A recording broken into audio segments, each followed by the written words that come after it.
Salam, bugünkü video dərsdə Yunanlar haqqında məlumat verəcəyik. Yunanlar Hind-Avropa dil ailəsinə daxil olan Yunan dil qrupuna daxil olan Yunanlar haqqında.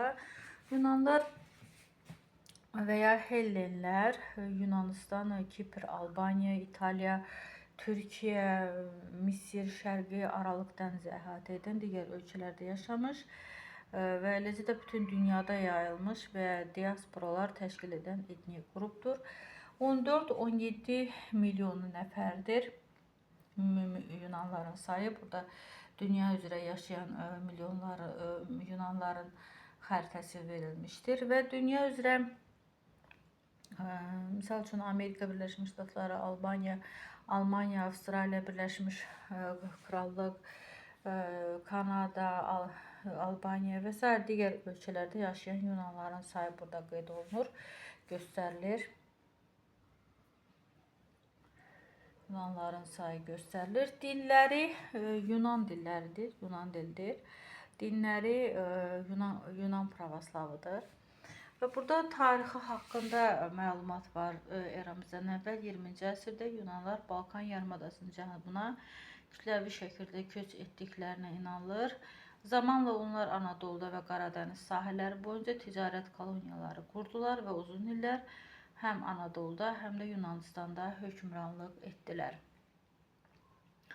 Roma imperiyasının artan gücü ilə müstəqilliklərini qoruya bilmədilər və Roma hakimiyyəti altına düşdülər.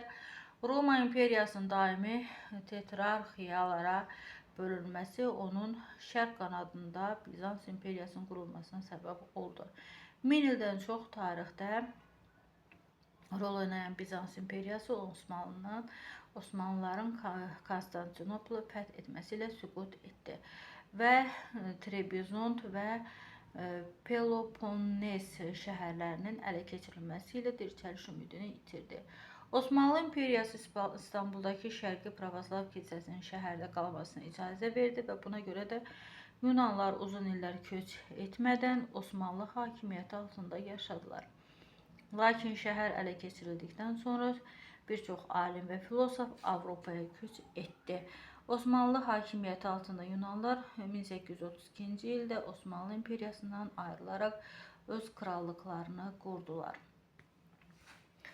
Antik Yunanlar burada göstərilir.